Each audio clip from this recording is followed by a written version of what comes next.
Andro fahatelo izay iarako amintsika ao anatin'izao fotoana ifampaherezana sy ianarantsika ny ten'Andriamanitra izao.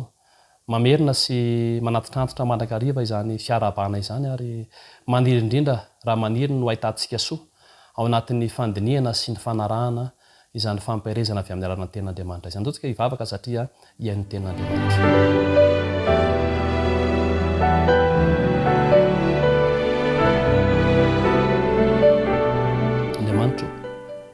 Andriamanitra ny fahamarinana, ilay Andriamanitra be fitiavana, ankehitriny dia iain'ny fahamarinana ny teninao izahay, koa dia mitenena amin'ny ary satria menanao izahay. Aoka ny fanahy mpanazava, anazava ny ao anatinay manontolo, ka fahanay mandray izany teninao izany. Tonona vavako ny amin'ny anaran'i Jesosy. Amen.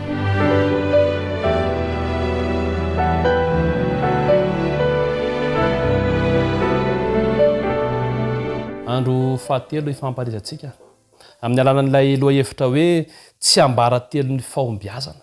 Zany hoe aloha fitentsika ny zavatra hitantsika omaly hoe raha ohatra ka tena tiantsika ny anana fahombiazana marina, ny fahombiazana kristianina, dia tsisy afa-tsy izao. Mikatsaka ny fanjakana sy ny fahamarinana.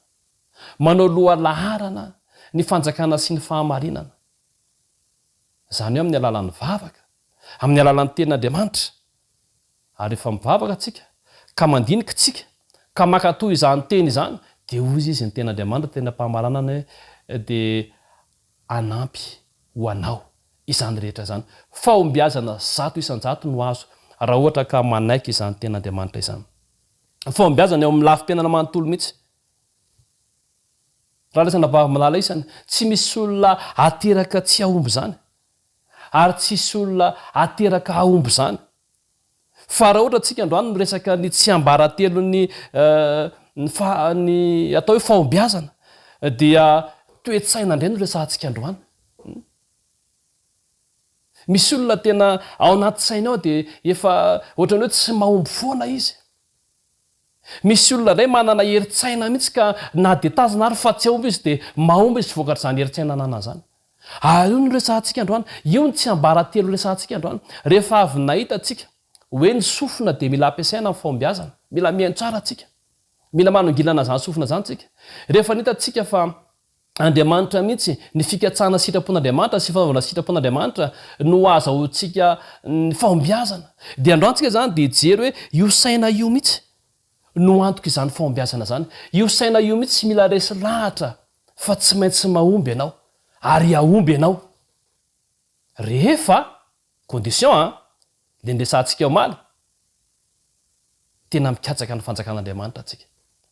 Dia mila manana izay fandresen-dahatra izay. Misy olona mametraka tanjona kanefa vao miatroka zavatra mafimafy izy dia efa kify. Io ilay tena antsika hoe manipugan, miabandona. Efa mba natao ihany izy, efa mba tonga lavidavitra ihany izy dia eny antenantenany izy dia mijanona satria kivy izy, simba ny saina. Tsy manana toe-tsain'ny fahombiazana izy, tsy manana toe-tsain'ny olona mila mahomby izy. Misy indray ny olona vao miatrika fotsiny an'ilay zavatra dia efa tonga dia resy, tonga dia tsy vita io, tsy manana fahombiazana.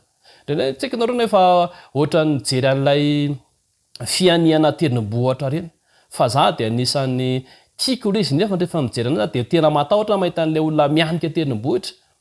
Mianika tendrombohitra anankiray avo be dia avo be amin'ny alalany atao hoe tady fotsiny sy ny lohatanana ary ny tongotra.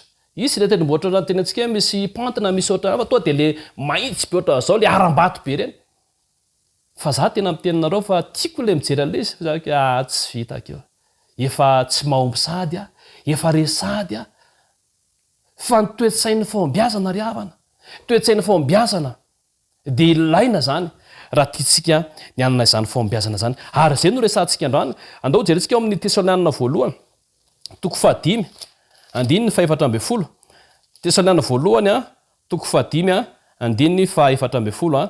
Dia izao no voalazan'ny ten'Andriamanitra io vakintsika manao hoe: ary mananatra anareo izahay rahalahy, anaro tsara izay tsy mitoetra tsara, omeo toko ny malemy saina, ampahirezo ny reraka mandefery amin'ny olona rehetra eo ampovoany io resantsika omeo toky izay malemisaina raha latsaina bavy malala isa ny olona malemisaina dia tsy hanana fahombiazana zany mihitsy ny olona tsy manana ny toetsainy mahomby dia tsy hanana fahombiazana zany mihitsy noho izany mila mpaherezina io saintsika io raha ny filazany tanao dia mila ampiakarina zany le morale mila ampiakarina lizy fa tsy haiko nareo nisy fotoana efa tia moa efa malazy ty hoe ao akaikakaiky ao rehefa le makany ambany vohatra ianao dia mbola tsy hitanao le toerina dia mandeha anao dia manontany an'le olona hoe aisaka le anina dia izy le olona ao akaikakaiky ao na dia adiny ray azy anao mbola mandeha na dia adiny roa ary anao dia ozy ao akaikakaiky ao dia ny fahinonao an'izay hoe efa akaiky izy lasa mahery ianao zany ny toetsain'ny fahombiazana izany mila mahery tsy manana toetsaina malemy ozy hoe omeo toky ny saina maleny fandrindray ny olona misy mody mahery fotsiny hita zany le saina fa reraka mody vity io any amin'ny tanora moa zany dia hoe formation daholo zany mody mahery fotsiny kanefa izy efa kivy manao le zavatra karaha zay teneny tena Andriamanitra amin'ny Tesalona voalohany toko 5:7 zay zany dia mazava azy fa raha tiatsika ny anana fahombiazana dia zao mila manana toetsaina mahery tsika mila manana toetsaina mahery tsika tsy hoe be saina akory fa hafa-Andriamanitra tsy ny hevitry ny hoe be saina fa manana toetsaina ambony manana toetsaina avo toetsainy mpandresy toetsainy mahomby izany ny tokony ananantsika dia no voalazany Hebreo toko 5:7 Hebreo toko 5:7 dia ndao jerentsika amin'ny anaran'i Jesosy Kristy sady hovakiana zany andalateny zany Hebreo toko 5 azafady ny 7 dia zao no voalazany io ten'Andriamanitra io manao hoe fa ho an'izay lehibe ny vetikanina dia ho an'izay manana ny saina efa zatra mampiasa tsara ka mahay manavaka ny tsara sy ny ratsy io saina io zany jerefa tsara lay voalazany hoe dia ho an'izay manana ny saina efa zatra mampiasa tsara mila ampiasaina zany ny saina raha lasaina bavy malala mila ampiasaina raha tianana fahombiazantsika tsy hoe mampiasa coco izy ny tanora fa raha hoe mampiasa coco mantsy zavatra hafa ny eo ambadika izay zavatra zay fa mampiasa saina ianao le sainao zany sady ampiasaina ny mila matanjaka mba hahafahanao manavaka ny tsara sy ny ratsy ozy izy le fahombiazana ilay tena fahombiazana ary ilay fahombiazana marina fa misy olona tsy mampiasa saina mihitsy tsy vaky loha mihitsy izy fa manao fotsiny izy mahomby izy tsara tsy mahomby izy tsara raha lasaina bavy malala isany ao ny fiainana salam'izany ny fiainana tsisy tanjona ny fiainana tsy manana fanantenana fahombiazana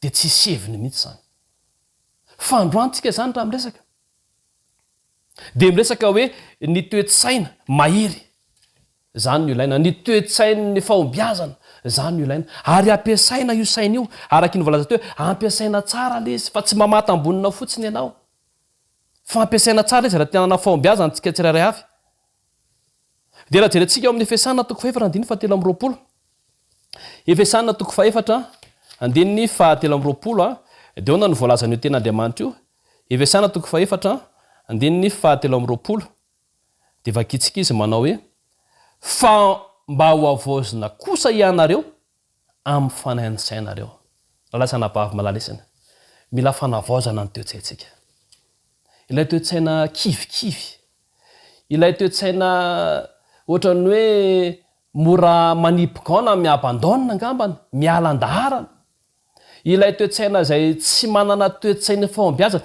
mila vaozina izany mila manana toetsaina maheritsika mila manana toetsaina mahombytsika mba hahafahantsika manana fahombiazana rehefa miaraka amin'Andriamanitra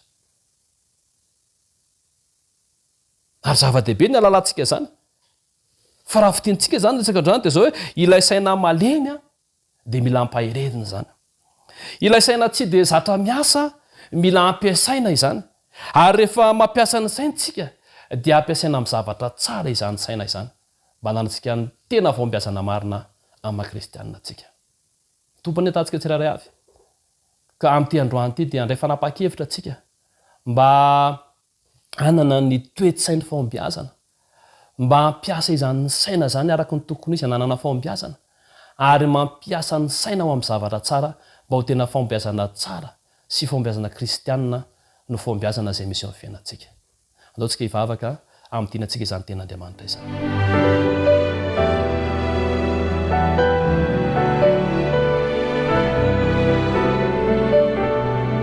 Ry Andriamanitra raha eo, ry Andriamanitra tompony fahombiazanao, makasitraka ny amin'izany teninao izany. Mangataka ny herinao amin'ny alàna fanenao masina zay mba hanendry ny fisananay tompo ka hanana saina mahery zay, saina matanjaka, saina ny fahombiazana ka hampiasa izany saina zany araky ny sitraponao ary hampiasa izany saina zany amin'ny zavatra tsara rehetra mba ho fahombiazana kristianina marina no fahombiazana misy eo amin'ny fiainanay. Dia tononona aminao zany vavaka izany mba ho tanteraka amin'ny tsirairay avy noho ny amin'ny anaran'i Jesosy. Amen.